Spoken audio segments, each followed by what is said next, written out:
요한계시록 21장 2절 그리고 22절 23절 말씀, 또 내가 보매 거룩한 성 새 예루살렘이 하나님께로부터 하늘에서 내려오니 그 준비한 것이 신부가 남편을 위하여 단장한 것 같더라. 성 안에서 내가 성전을 보지 못하였으니 이는 주 하나님 곧 전능하신 이와 및 어린 양이 그 성전이심이라. 그 성은 해나 달에 비침이 쓸데없으니 이는 하나님의 영광이 비치고 어린 양이 그 등불이 되심이라. 아멘.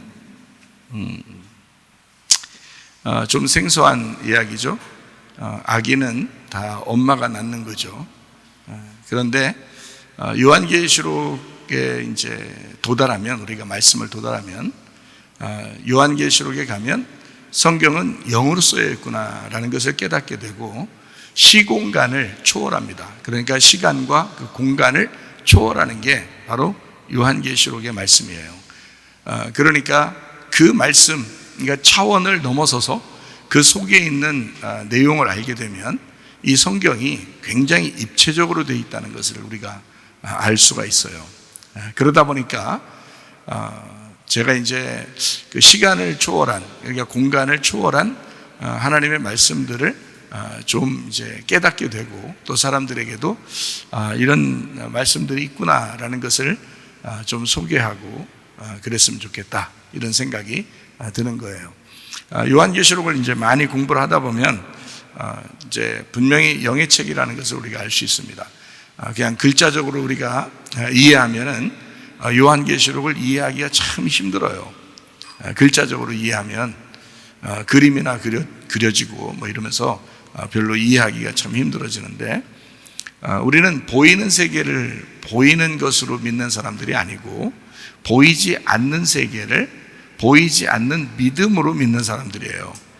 그러니까 이것은 분명히 영의 책을 영으로 바라봐야 된다는 거죠. 그래서 성경을 성령이 오시기 전에는 사람들이 오해할 수밖에 없었어요. 왜냐하면 글자로 되어 있으니까 성경이. 그런데 성령이 오시니까 이 성경을 영으로 보게 되겠단 말이에요. 그러니까 영으로 보는 사람들만 이제 여기에 성경이 풀어지도록 이렇게 되어 있단 말이죠. 그러니까 예수님이 오시면은 수건이 벗겨진다 그러잖아요. 그죠? 수건이 뭐겠어요? 수건을 벗어놓고 다녀라, 수건을 쓰고 다녀라 하진 않잖아요. 예수님도 이제 나사로를 부활시킬 때 수건을 벗겨줘라 그러잖아요. 그게 이제 그 수건이라고 하는 게 우리 육체예요, 육체. 율법이 좋아하는 육체란 말이에요. 그게 수건이라고요. 그러니까 예수님이 오시면 그 수건이 벗겨지는 거예요. 그러면 이제 얼굴과 얼굴을 보게 되고 이제 눈으로 직시하게 되는 거죠. 수건을 이렇게 덮으면은 귀로만 듣잖아요. 그러니까 율법을 귀로 듣고 그래도 자기가 알았다 이렇게 하지만 사실 눈으로 보면 다르죠. 그래서 눈으로 보면 이제 정확하게 말씀을 알아갈 수가 있는 겁니다. 이런 것처럼 성경을 이제 좀 입체적으로 영적으로 보게 되니까 우리는 엄마가 아이를 낳지만 사실 결혼하고 나면 아내와 남편이 있는데 아내가 남편을 낳아요. 부부가, 어떤 사람들은 아기가 있는 사람이 있고 아기가 없는 사람이 있죠.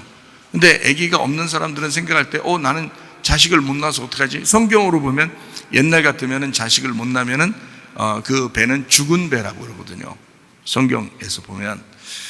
그래서 여자들이 이제 아기를 낳기 위해서 굉장히 애쓰는 장면을 우리가 창세기 38장에서 다말에서 볼 수가 있죠. 다말이라고 하는 여자는 자기의 시아버지임에도 불구하고 자기의 배에 씨를 남겨달라는 그런 아주 그 간곡한 말을 이제 자기 속에다가 심는 거죠.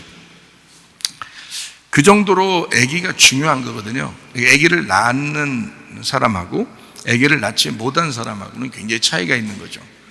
그런데 우리가 이것을 성경을 이제 가만히 보면 입체적이라고 했잖아요. 그러면 이건 성경에서 이야기하는 거고, 이 세상에서는 결혼해서 아기도 없는 사람이 있고 아기도 있는 사람이 있단 말이에요. 그렇죠? 그러면 성경은 뭐라고 우리에게 말씀하시느냐 이거예요. 그럼 우리는 진짜 성경에 있는 글자대로 우리는 봐야 되는가? 그게 아니죠. 성경은 뭘로 보라고 했냐면 내용으로 봐라 그랬죠. 그죠? 내용으로, 의미로 봐야 된다. 이런 얘기를 했어요. 이 성경의 내용, 그 의미로 보면은, 우리가 이제 그 자궁이라는 그 배가요, 언약의 말씀이란 말이에요. 그럼 그 안에 이제 아들 둘이 있다 그랬어요. 그럼 언약의 말씀이 두 개가 있다 그랬어요. 선악과와 생명나무 이렇게 두 개가 있다. 그래서 에서와 야곱이 나고 가인과 아벨이 나오고 뭐 이렇게 이스마엘과 이삭이 나오고 그렇죠? 그리고 이제 다윗에게는 죽은 아들이 하나 있고 그리고 이제 그 다음 솔로몬이 나오고 이렇게 뱃속에서 그런 이제 이야기들을 우리가 볼 수 있어요. 그러니까 성경을 이렇게 가만히 보면 아이 낳는, 그러니까 아들을 갖는 축복에 대한 이야기, 그리고 땅을 갖는 축복에 대한 이야기, 이 두 가지로 축복을 이제 지배할 수가 있어요. 그러니까 하나님은 우리에게 땅을 허락하신다, 이게 하나 축복이고요. 그 다음에 아들을 주신다, 이게 이제 축복이에요. 그러면 땅이라고 하는 거는 이제 쉽게 얘기해서 성경의 땅이라고 하는 건 쉽게 얘기해서 나를 말하는 거예요. 내 마음을 얘기하는 거죠. 밭을 얘기하는 거예요. 밭을. 그러니까 그 밭이 좋은 밭을 주시는 것을 이제 축복이라고 하는 거죠. 그러니까 원래 길가밭이 있죠. 그 다음에 돌짝밭이 있죠. 그 다음에 가시밭이 있죠. 이거 다 이제 제거가 되면, 그 육체가 다 제거가 되면 좋은 밭이 되는 거거든요. 땅을 주신 거예요. 축복이라 뜻단 말이에요. 좋은 땅이 됐다, 이 말은 축복을 받았다, 그 말이에요. 성경의 축복은 땅과 아들이란 말이죠. 그러면 내 마음의 밭이 땅이고, 그게 좋은 밭 되면 그 좋은 밭에 뭘 심어요? 아들을 심는 거예요. 그 씨를 심는 거란 말이에요. 그러니까 여기 사람들 얘기하는 게 아니에요, 성경은. 사람들이 성경에 나와 있는 대로 괜히 문자적으로 너무 많이 치우쳐 있다고요. 그것이 율법이라 그러는 거라고. 그렇게 율법적으로 살지 말라고 해도 사람들이 거기에 매여 있고, 율법적으로 구원받을 수 없다고 그렇게 얘기해도 율법적으로 자꾸 성경을 본다고요. 그렇게 하면 안 된다고. 성경은 내용이 있다고요. 의미가 있다고. 그러니까 땅과 아들에 대한 축복이에요. 그 시 아들이라고 하는 게 누구겠어요? 예수님이에요. 하나님의 아들은 예수님 한 분밖에 없어요. 우리는 다 딸이야. 우리는 다 딸이라고. 남자들도 다 딸이에요. 하나님 보실 때는 원래는 딸이에요. 아들은 하나밖에 없어요. 예수님밖에. 그래서 예수님을 내 마음에 받아들여, 씨가 심어지잖아요. 그럼 그 사람이 아들이 되는 거예요. 그러니까 딸이 아들 되는 거야. 그게 성경이에요. 어떻게 해요? 그렇다는데. 그러니까 아들은 예수님밖에 없는 거고 우리 모두는 다 딸이에요. 그러니까 딸이 없으면 예수님이 이 땅에 올 필요가 없어요. 딸이 있어야 예수님이 신부를 맞아들이지. 그렇잖아요? 딸이 없으면 예수님이 올 필요 없잖아요. 딸 구하러 오는 거예요. 신부 구하러. 아들 구하러 오겠어요? 예수님이 아들인데? 그거 안 되지. 딸을 구하러 오는 거예요. 여자를 구하러 오는 거예요. 그래서 요한계시록에는 음녀가 나오고 신부가 나오는 거다. 그래서 음녀를 신부 만들어서 자기 어린 양의 그 신부를 만들어서 영원히 살게 하는 게 그게 요한계시록의 결말인 거거든요. 그러니까 우리는 딸인데 음녀란 말이에요.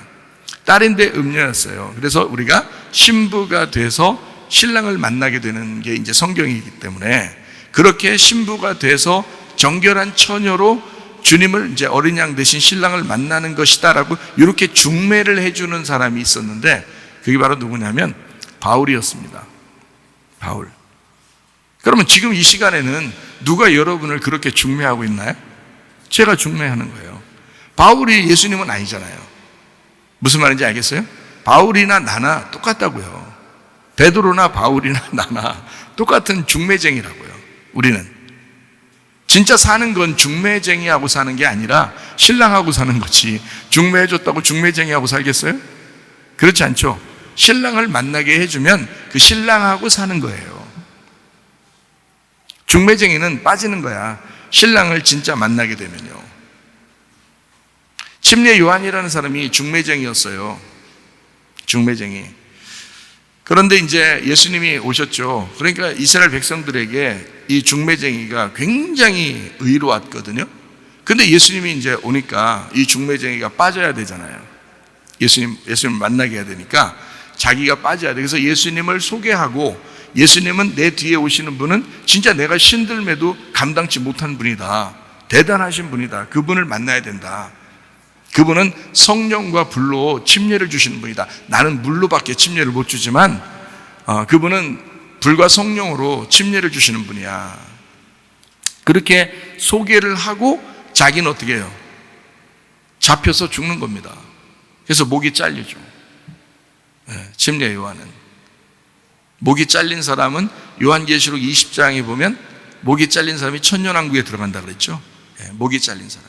그러니까 이 침례 요한이 가장 의로운, 그러니까 예수님을 이 땅에서 사람들에게 중매한 가장 의로운 중매쟁이였어요. 침례 요한이. 그래서 자기는 이제 나갔죠. 이거를 목이 나갔죠. 그리고 예수님을 이제 만나게 해준 거예요. 그게 사명입니다. 중매쟁이는 그 사명을 감당하다가 주님이 네가 이때까지 사명을 감당해야 돼 하는 곳까지만 사명을 감당하는 거예요. 그리고 가는 거예요. 저도 마찬가지고, 바울도 마찬가지고, 베드로도 마찬가지예요. 침례 요한도 마찬가지예요. 우린 중매쟁이에요. 그렇게 중매하고 다른 사람을 주님 만나도록 그렇게 만드는 것입니다. 그게 우리들이 해야 할 일이다. 고린도후서 11장 2절 말씀, 내가 하나님의 열심으로 너희를 위하여 열심을 내노니 내가 너희를 정결한 처녀로 한 남편인 그리스도께 드리려고 중매함이로다. 이렇게 되어 있습니다. 그러니까 바울이 뭘로 중매를 하려고 했다고요? 정결한 처녀를 만들어서 예수님에게 중매해야 되겠다. 음녀를 중매하면 중매쟁이가 뺨 맞잖아요. 음녀를 예수님이라는 신랑한테 중매하면 뺨 맞는다. 그래서 음녀를 신부 만들어야 돼. 정결한 신부로 만들어서 신랑이신 예수님 만나게 해주는 게 중매쟁이들의 하는 일이에요. 바울도 중매쟁이였기 때문에. 그러니까 사명이 굉장히 좀 무겁죠. 왜냐하면 음녀를 신부 만들어야 되니까. 그죠? 정결한 처녀를 만들어야 되니까 무겁죠. 그래서 신부가 이제 되면 남편이 신부의 아기가 됩니다. 제가 이제 입체적이라고 얘기했잖아요, 성경을. 그러니까 요한계시록에 21장 22절을 우리가 보면, 성 안에서 내가 성전을 보지 못했다. 이는 주 하나님 곧 전능하신 이와 및 어린 양이 그 성전이다. 이랬어요. 그러면 성전이 어린 양이죠? 하나님입니다. 근데 그게 그 성전이 성 안에서 안 보여요. 그럼 성은 누구를 얘기하는 거예요? 요한계시록 21장 2절에 보면 뭐라고 돼 있어요? 또 내가 보면 거룩한 성 새 예루살렘이 하나님께로부터 하늘에서 내려오니 그것이 뭐라고요? 그 준비된 게, 정결한 처녀로 준비된 게 신부라는 거죠. 신부가 남편을 위하여 단장했다는 거잖아요. 그죠? 그러면 성은 여자고, 그죠? 그러면 그 속에 있는 어린 양 되신 성전은 그 성 안에 들어있잖아. 근데 안 보이잖아. 그렇죠? 그러면 그 신부 안에 들어가 있는 거예요. 맞죠? 자, 교회 안에 예수님이 꼭 계십니다.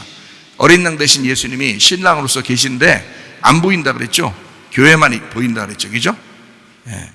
그러니까 신랑 되신 예수님이 성전인데 안 보여요. 신부만 보여요.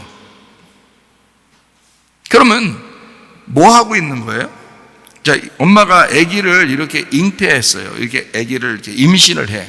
임신하면 아기가 보여요, 안 보여요? 안 보이죠? 근데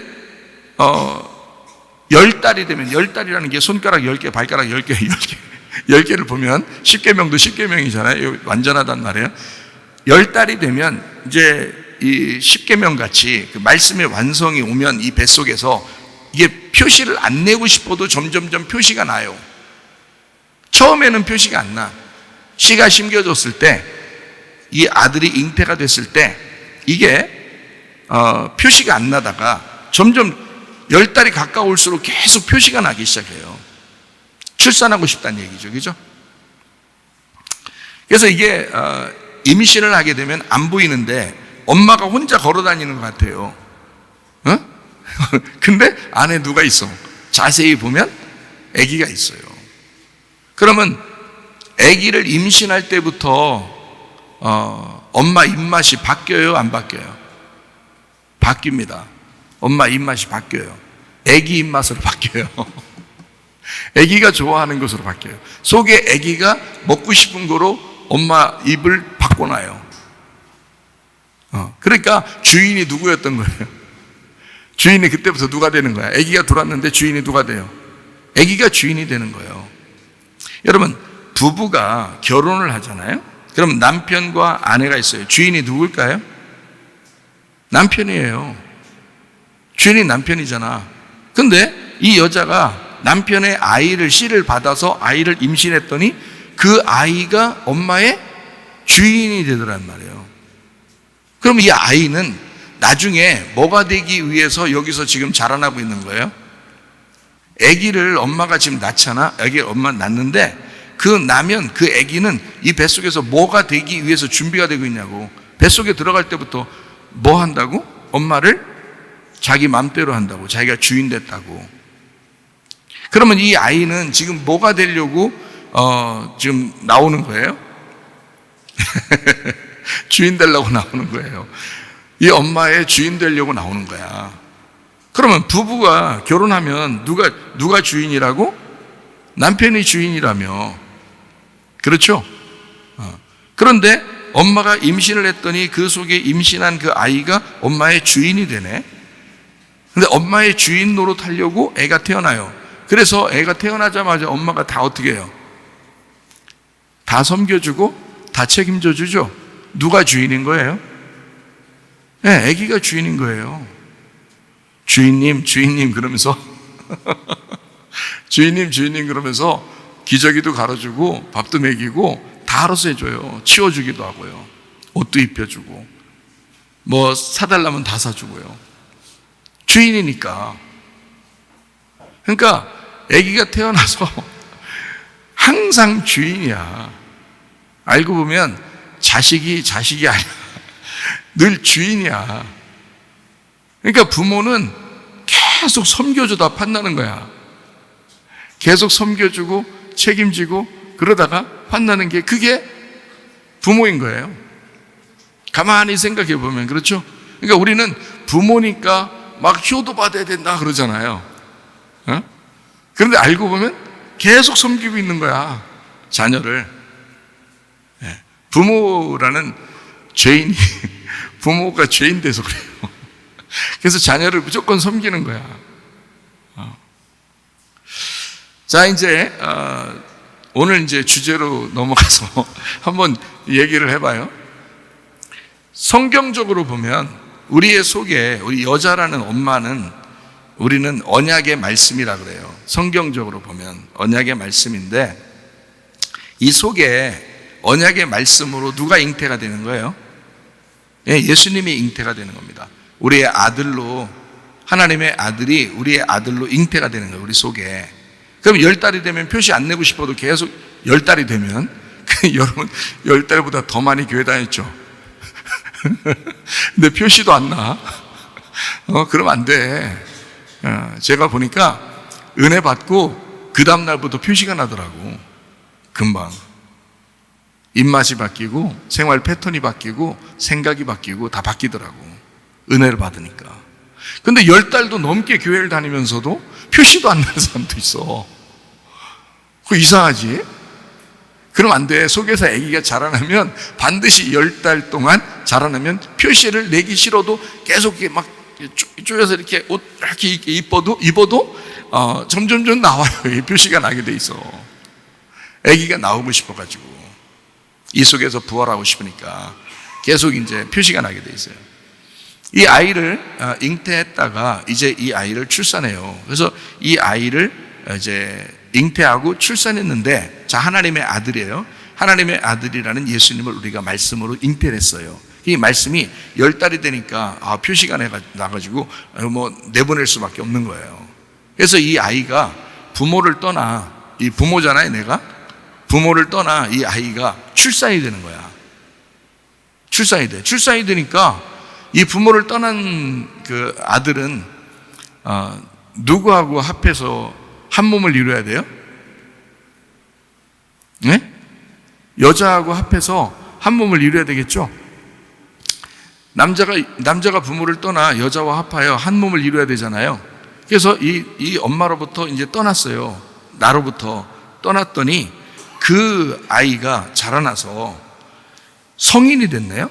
그러니까 부모를 떠났으니까 이제 떠나서 성인이 되니까 여자를 구해야 되잖아. 근데 누구를 구하겠어? 정결한 처녀를 구하겠죠. 정결한 처녀를 구하는 거, 음녀를 구하는 게 아니야. 정결한 처녀를, 중매쟁이한테 잘 소개받은 정결한 처녀를 구하는 거예요. 그래서 그 여자하고 결혼하는 거야. 그러면 그 아들이 남편이 되는 거예요. 그러니까 예수 믿는 모든 사람들은 다 사실은 예수를 믿게 되면 다 아들을 낳은 거예요. 그 아들이 우리의 남편인 거지. 자, 이거를 이제 여러분에게 효도한다고 하죠. 효도. 사람들이 아기 나면은 아들, 우리나라 옛날에는 다 아들 낳으려고 그렇게 열심히 노력했는데, 아들 낳으면 효도해요? 아들 낳으면 자동차 태워준다 그래. 자가용 태워준다. 네. 근데 딸 낳으면 비행기 태워준다 돼.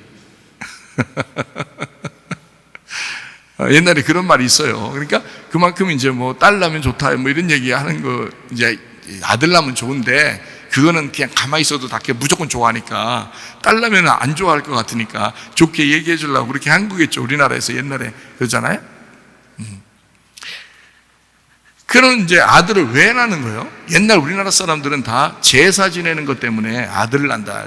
우리 조상들은 이제 자기를 계속해서 자기를 모실, 그러니까 자기를 모시고 제사를 드리는 걸 사람들은 효도라고 생각한 거예요. 그죠? 효도라고, 효도 받으려고 아들을 낳아야 된다고 생각한 거예요. 근데 알고 보면 다 의미 없는 일인데 그거를 이제 효도받는다 생각한 거죠. 그러면 아들 낳아서 효도받는 것도 있지만 딸을 낳아도 효도받을 수가 있죠. 그죠? 요즘에는 딸, 아들 구분 없이 다 잘해주잖아요, 부모한테. 효도하는 거죠. 그러면 이 세상에서 가장 효도를 잘하는 사람이, 잘 생각해요, 여러분. 자녀이겠어요? 남편이겠어요? 여자들 잘 생각해봐. 응? 자, 여자가 아이를 낳아서 아들을 낳든 딸을 낳든, 아들이든 딸이든 자기한테 효도하는 게 커, 남편이 자기한테 효도하는 게 커. 자식이 자기한테 아무리 효도해도 남편만큼 효도가 안 돼. 여자들이요. 남편이 최고 효자야. 다시 말하면, 쉽게 얘기하면 남편이 아내가 죽을 때까지 돌봐주잖아. 그죠? 그럼 죽을 때까지 효자야, 그 남편이. 그러면 10아들 부럽지 않네? 10아들 안 낳아도 남편이 있으면 되네. 그게 아들이네. 그러니까 남편이 사실은 아내에게 있어서는 가장 큰 효자요, 아들입니다. 근데 그게 참 성경적이죠. 아내가 남편을 책임져요? 남편이 아내를 책임져요? 아내가 남편을 책임지는 겁니다. 남자들이 철들면 어떻게 된다 그래요? 간다 그러지, 일찍. 근데 여자들은 원래 철이 좀 있는가 봐요. 철분을 많이 먹어서 그런가. 하여튼 여자들이 철이 좀 있는 것 같아요, 남자들보다. 남자들은 결혼해도 철이 없어요.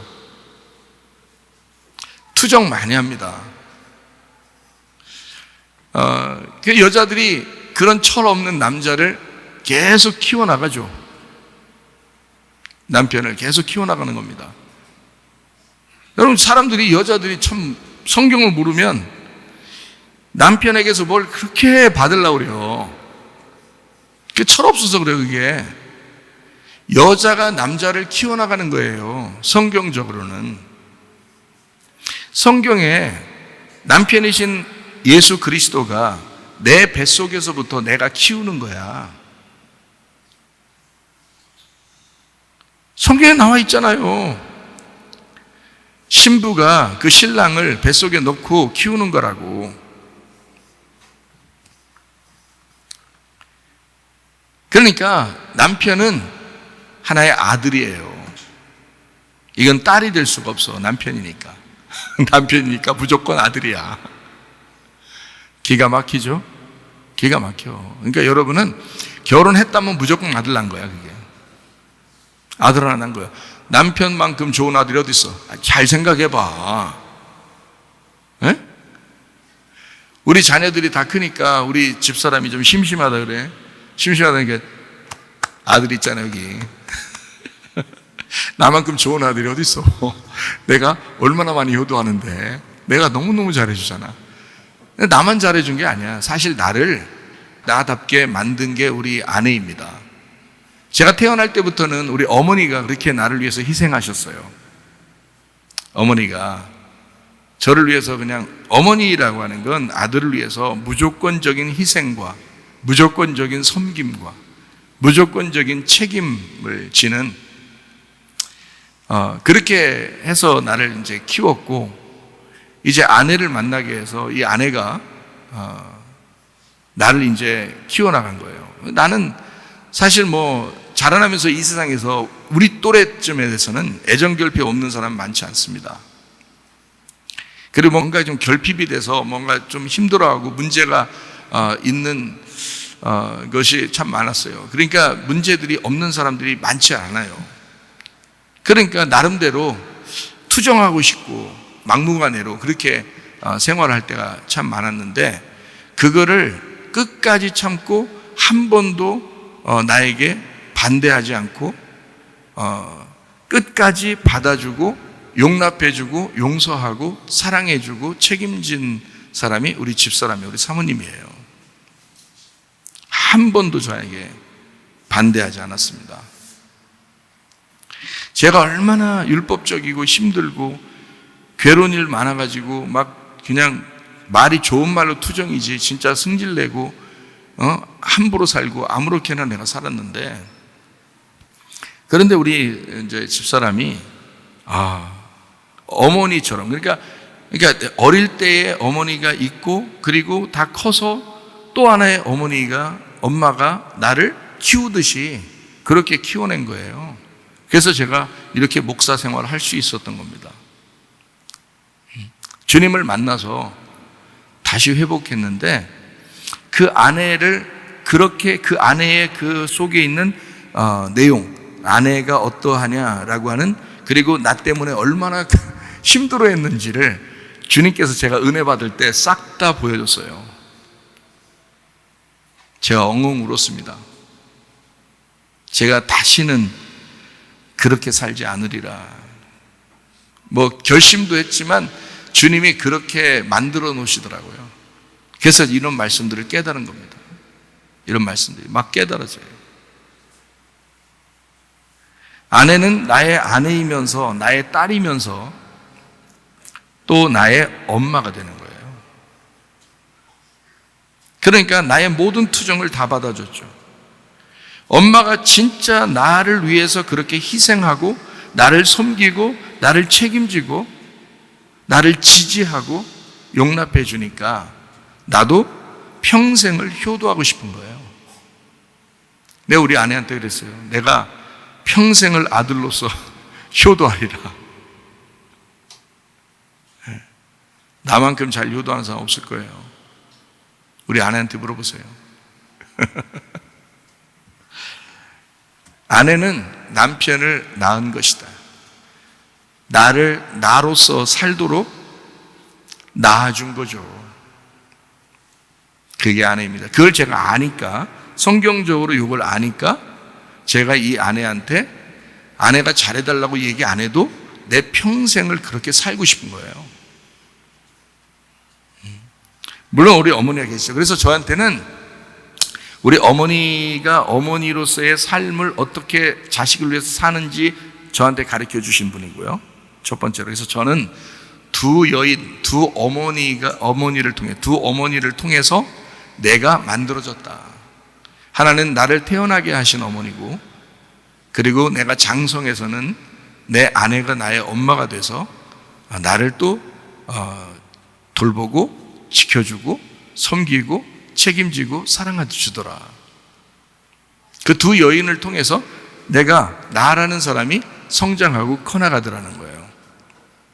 이게 성경적입니다.